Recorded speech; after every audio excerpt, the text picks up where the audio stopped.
మనం చేసే పూజలు ఆ దేవునికి చేరుతున్నాయా లేదా అనే విషయాలు మనకి ఎలా తెలియాలి, దానికి ఏమైనా సంకేతాలు కనిపిస్తాయా అనే విషయాలు మనం ఇప్పుడు ఈ వీడియోలో తెలుసుకుందాం. ప్రతి ఒక్కరూ ఇంట్లో దీపారాధన చేస్తూ ఉంటారు. అయితే మనం ఇంట్లో పూజ చేసేటప్పుడు కొన్ని శుభసూచకాలు ఖచ్చితంగా కనిపిస్తాయి. మనం చేసే పూజలు దేవుడు స్వీకరిస్తున్నాడా లేదా అనే విషయాన్ని కూడా సులభంగా తెలుసుకోవచ్చు. పూజలో కనిపించే శుభసూచకాలు ఏమిటి, పూజ చేసేటప్పుడు పాటించవలసిన నియమాల గురించి మనం ఇప్పుడు తెలుసుకుందాం. అలాగే మీరు వీడియోని చివరి వరకు చూసినట్లయితే పూర్తి సమాచారం మీకు తెలుస్తోంది. ఈ వీడియోకి ఒక లైక్ కొట్టి జై శ్రీరామ్ అని కామెంట్ చేద్దాం. ఇంట్లో పూజ చేసేటప్పుడు తరచూ కొన్ని సంకేతాలు కనిపిస్తూ ఉంటాయి. ఆ సంకేతాలు ఏమిటో తెలుసుకొని మనకు మంచి జరుగుతుందా లేదా చెడు జరుగుతుందా అని ముందే గ్రహించవచ్చు. ఇంట్లో పూజ సమయంలో దేవుని ముందు దీపం వెలిగించేటప్పుడు ఒక్కోసారి మన చేయి కాలుతుంది. ఇది అశుభ సంకేతం. పూజలో మీ చేయి కాలితే పూజా సమయంలో ఏదో తప్పు చేశారని అర్థం. నిండు హృదయంతో భక్తి శ్రద్ధతో దేవుడిని ఆరాధించాలి.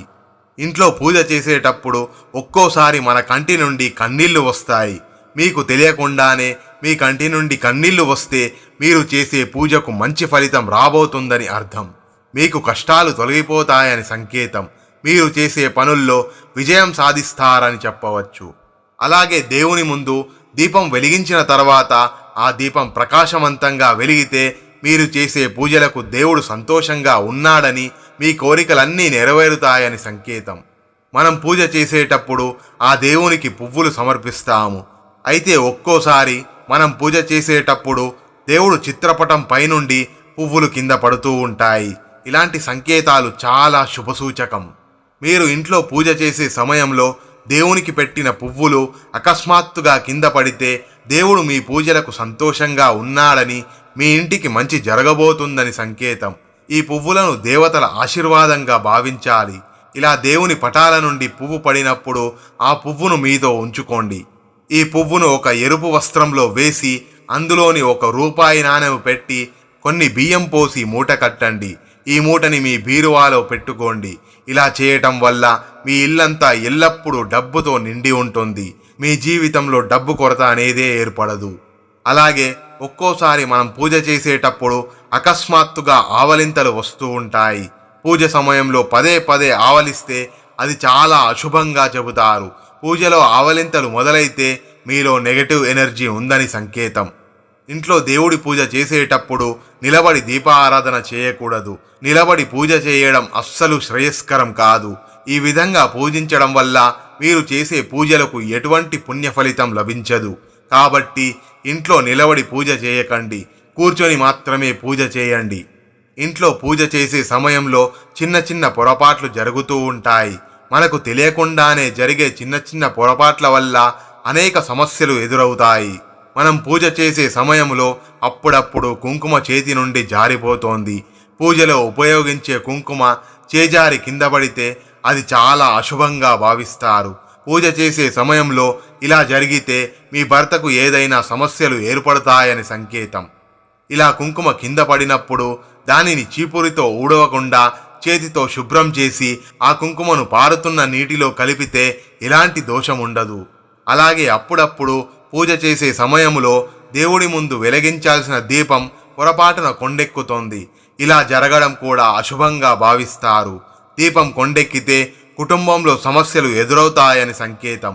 ఇటువంటి సమయంలో దేవుడికి దండం పెట్టుకొని ఓం నమః శివాయ అనే మంత్రాన్ని చదివి దీపాన్ని వెలిగిస్తే ఎలాంటి దోషం ఉండదు. అలాగే ఇంట్లో దీపారాధన చేసేటప్పుడు దీపంలోని వత్తులు పూర్తిగా కాలిపోతే మీ ఇంటిపై దేవుని అనుగ్రహం ఉందని సంకేతం. మీరు కోరిన కోరికలు నెరవేరుతాయని, ఆ దేవుడి ఆశీస్సులు మీ ఇంటిపై ఉన్నాయని అర్థం. మీ పూజ గదిలో బల్లి కనిపిస్తే చాలా శుభసూచకం. బల్లులు లక్ష్మీదేవి సంకేతంగా భావిస్తారు. కాబట్టి మీ పూజ గదిలో బల్లి కనిపిస్తే మీ ఇంట్లోకి లక్ష్మీదేవి అడుగు పెడుతోందని, డబ్బు సమస్యలన్నీ తొలగిపోతాయని అర్థం. అలాగే పూజ గదిలో నల్ల చీమలు కనిపిస్తే మీరు త్వరలోనే ధనవంతులు కాబోతున్నారని సంకేతం.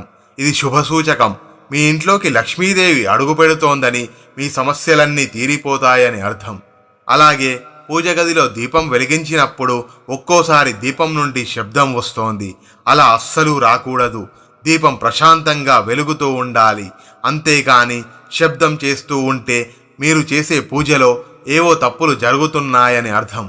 అలాగే మీరు వెలిగించిన దీపం పైన పువ్వు పడితే మీరు చేసే పూజలు దేవునికి చేరుతున్నాయని, మీ పూజలతో దేవతలు సంతృప్తి చెందుతున్నారని అర్థం.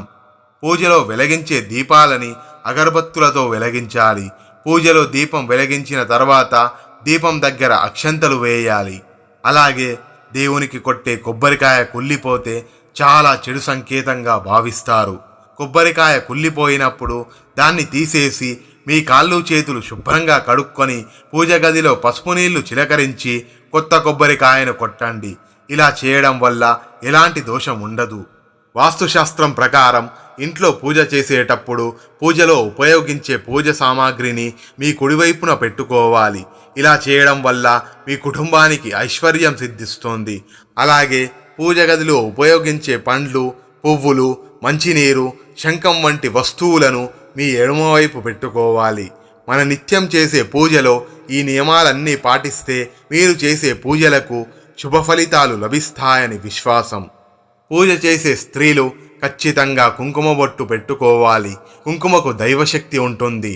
కుంకుమ పెట్టుకోకుండా దేవుడిని పూజిస్తే అసలు ఎలాంటి పుణ్య ఫలితం లభించదు. మీ పూజ గది ఎల్లప్పుడూ ఈశాన్య దిశలోనే ఉండాలి. ఈశాన్యం దిక్కున పూజ గది ఉంటే మీ కుటుంబానికి అష్టైశ్వర్యాలు లభిస్తాయి. మీ ఇంటి దగ్గర పక్షిగూడు ఉంటే లక్ష్మీదేవి అనుగ్రహంతో మీకు మంచి రోజులు రాబోతున్నాయని సంకేతం. ఆకస్మిక ధనాన్ని పొందుతారని అర్థం. ఇంట్లో పూజ చేసిన తర్వాత ఖచ్చితంగా ఇలా చేయాలి. అప్పుడే మీ పూజకు పుణ్యం కలుగుతోంది. ప్రతి ఒక్కరూ ఇంట్లో దీపారాధన చేసుకుంటారు. ఏ ఇంట్లో అయితే ప్రతినిత్యం దీపారాధన చేస్తారో అలాంటి ఇళ్లల్లో దేవతలు తిరుగుతూ ఉంటారు. ఆ కుటుంబంలో ఎలాంటి కష్టాలు లేకుండా ఆనందంగా జీవిస్తారు. దేవుని పూజకు చాలా విశిష్టత ఉంది. అయితే మీరు ఎన్ని పూజలు చేసినా సరే మీ కష్టాలు తీరట్లేదని బాధపడేవారు మీరు నిత్యం చేసే పూజలో ఈ తప్పులు చేస్తున్నారేమో ఒక్కసారి చూసుకోండి. మన శాస్త్రాల్లో చెప్పబడిన పూజ నియమాలను తెలుసుకొని దేవునికి భక్తిపూర్వకంగా పూజ చేస్తే అఖండ రాజయోగం మీ ఇంటికి లభిస్తోంది. 7 తరాల ఐశ్వర్యం మీ ఇంటికి చేకూరుతోంది. అయితే అన్నిటికన్నా ముఖ్యమైన విషయం ఏమిటంటే ఇంట్లో పూజ పూర్తయిన తర్వాత ఖచ్చితంగా కొన్ని నియమాలను పాటించాలి. పూజ చేసినంత మాత్రాన పుణ్య ఫలితం దక్కదు. ఇంట్లో పూజ పూర్తయిన తర్వాత కూడా కొన్ని నియమాలను తప్పకుండా పాటించాలి. ఆ దీపారాధన నియమాలను పాటిస్తేనే ఆ దేవుని ఆశీర్వాదం మీ ఇంటిపై ఉంటుంది. దీపారాధన విధి విధానాలు, అలాగే ఇంట్లో పూజ పూర్తయిన తర్వాత తప్పక పాటించవలసిన కొన్ని ముఖ్యమైన నియమాల గురించి ఇప్పుడు తెలుసుకుందాం. దీపం వెలుగులో ముక్కోటి దేవతలు కొలువై ఉంటారు. సరైన పద్ధతిలో ఇంట్లో దీపారాధన చేసి చూడండి. మీ ఇంట్లో ఎలాంటి కష్టాలు లేకుండా అదృష్టం వరిస్తోంది. ఆ ముక్కోటి దేవతల ఆశీర్వాదం లభిస్తోంది. ఇంట్లో పూజ చేసే ముందు, అలాగే ఇంట్లో పూజ పూర్తయిన తర్వాత ఈ నియమాలను పాటించండి. ఇంట్లో పూజ చేసేటప్పుడు ముందుగా మీ ఇల్లంతా శుభ్రం చేసుకోవాలి. కల్లు ఉప్పు నీటిలో వేసి ఇల్లంతా శుభ్రం చేసుకోండి. మీ ఇంట్లో ఉన్న దరిద్ర దేవత బయటకు వెళ్ళిపోయి మీ ఇంట్లోకి లక్ష్మీదేవి అడుగు పెడుతోంది. ఇల్లంతా శుభ్రం చేయలేని వారు ఇల్లంతా పసుపు నీళ్లతో చిలకరించండి. అలాగే పూజ చేసే ఆడవారు తప్పనిసరిగా తలస్నానం చేయాలి. అయితే తలస్నానం చేయలేని ఆడవారు పాపిట్లో కుంకుమ బొట్టు పెట్టుకొని దీపారాధన చేసుకోవచ్చు. ఇంట్లో పూజ ప్రారంభించే ముందు మీ పూజ గదిలో తప్పకుండా ఒక ముగ్గు వేయాలి. ఆ ముగ్గులో లక్ష్మీదేవి కొలువై ఉంటుంది. కాబట్టి మీ పూజ గదిలో ముగ్గు వేసి ఇంట్లో దీపారాధన చేసుకుంటే మీ ఇంటికి అష్టైశ్వర్యాలు చేకూరుతాయి. పూజ చేసే ఆడవారు నైటీలు వేసుకొని దేవుడిని అస్సలు పూజించకూడదు. చక్కగా చీర కట్టుకొని ఇంట్లో దీపారాధన చేస్తే మీ ఇంట్లో లక్ష్మీదేవి స్థిర నివాసం ఉంటుంది. మీ పూజ గదిలో తప్పకుండా రాగి చెంబుతో మంచినీళ్లు పెట్టుకోవాలి. ఎందుకంటే మనం ఇంట్లో పూజ చేసేటప్పుడు పూజ గదిలో ఉన్న దైవశక్తులన్నీ ఆ మంచినీటిలోకి చేరుతాయి. కాబట్టి ఇంట్లో పూజ పూర్తయిన తర్వాత ఆ నీటిని తీర్థంలాగా స్వీకరించాలి. అప్పుడు మాత్రమే దేవుని అనుగ్రహాన్ని పొందుతారు. అలాగే ప్రతి ఒక్కరి పూజ గదిలో అక్షింతలు ఉండాలి. ఇంట్లో దేవుని పూజ పూర్తయిన తర్వాత అక్షింతలను దేవుని ఆశీర్వాదంగా భావించి అక్షింతలను తలపై వేసుకొని దేవునికి నమస్కరించుకోవాలి. పూజలో వెలిగించే దీపానికి చాలా శక్తి ఉంటుంది. కాబట్టి మీరు వెలిగించే దీపం కొంది మరీ నల్లగా ఉండకూడదు. పూజ గదిలో దీపం వెలిగించే ముందు గణపతికి నమస్కారం చేసుకొని దీపానికి 3 కుంకుమ బొట్లు పెట్టి దీపంలో నూనె పోసి వత్తులు వేసి ఆ దీపాన్ని వెలిగించాలి. ఇలా దీపం వెలిగించిన తర్వాత దీపం దగ్గర కొన్ని అక్షంతలు వేసి ఒక పుష్పాన్ని సమర్పించి దీపానికి నమస్కారం చేసుకోవాలి. ఇలా దీపానికి నమస్కారం చేసుకుంటే ముక్కోటి దేవతల ఆశీర్వాదం ఖచ్చితంగా మీకు లభిస్తోంది. ఇక పూజ గదిలో దేవునికి నైవేద్యం సమర్పించి హారతి కర్పూరం సమర్పించి మీ పూజను ముగించుకోవాలి. ఇలా పూజ పూర్తయిన తర్వాత తప్పకుండా దేవునికి ప్రదక్షిణలు చేయాలి. 3 లేదా 5 ప్రదక్షిణలు చేసి దేవునికి నమస్కారం చేసుకొని తలపై అక్షంతలు వేసుకోవాలి. ఇలా ప్రదక్షిణ చేస్తేనే మీరు చేసే పూజలకు సరైన పుణ్యఫలం లభిస్తోంది. అలాగే ఇంట్లో పూజ పూర్తయిన తర్వాత మీ పూజ గది నుండి 5 నిమిషాలు పక్కకు వెళ్ళిపోండి. 5 నిమిషాల తర్వాత పూజ గదిలో ఉన్న నైవేద్యాన్ని తప్పకుండా తినాలి. అప్పుడు మాత్రమే దేవుని అనుగ్రహాన్ని పొందవచ్చు. దేవుడి నైవేద్యాన్ని తినకుండా అలానే పూజ గదిలో వదిలేస్తే దేవునికి కోపం వస్తోంది. మీ పూజకు పుణ్యం కూడా లభించదు. ప్రతినిత్యం ఇంట్లో దీపారాధన చేసేవారు దేవుని పూజలో బెల్లం ముక్కను నివేదించండి. బెల్లం ముక్కను నైవేద్యంగా సమర్పిస్తే ఆకస్మిక ధనలాభాలు లభిస్తాయి. ఇంట్లో దీపారాధన చేసిన తర్వాత మీ ఇల్లంతా ఖచ్చితంగా ధూపం వేయాలి. ఇలా ధూపం వేయడం ద్వారా ఇంట్లోని నెగటివ్ ఎనర్జీ మొత్తం బయటకు వెళ్ళిపోయి మీ ఇంట్లోకి దైవశక్తులు ఆకర్షిస్తాయి. ఇక పూజ చేసేవారు తప్పనిసరిగా కుంకుమ బొట్టు పెట్టుకోవాలి. చేతులకు నిండుగా గాజులు వేసుకోవాలి. అన్నిటికన్నా ముఖ్యంగా కాళ్లకు పసుపు రాసుకొని ఇంట్లో దీపారాధన చేయాలి. ఏ ఇంట్లో అయితే పసుపు రాసుకొని ఇంట్లో దీపారాధన చేస్తారో అలాంటి స్త్రీలకు దీర్ఘ సుమంగళీ యోగం ప్రాప్తిస్తోంది. అలాగే ఇంట్లో పూజ చేసేటప్పుడు దేవుని దగ్గర ఉన్న కుంకుమ తీసుకొని మీ మంగళసూత్రానికి పెట్టుకోండి. ఇలా చేయడం ద్వారా మీ భర్త ఆయుష్ పెరగడంతో పాటు మీ భర్త సంపాదన కూడా విపరీతంగా పెరుగుతోంది. నల్లటి వస్త్రాలు వేసుకొని దీపారాధన చేయకూడదు. ఇంట్లో పూజ చేసే స్త్రీలు తూర్పు ముఖంగా కూర్చొని పూజ చేయాలి. ఈ పూజా నియమాలను పాటిస్తే ఖచ్చితంగా మీకు శుభం జరుగుతోంది.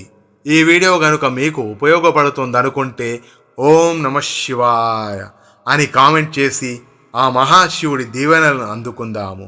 మరో వీడియోలో మళ్ళీ కలుద్దాం. అంతవరకు సెలవు.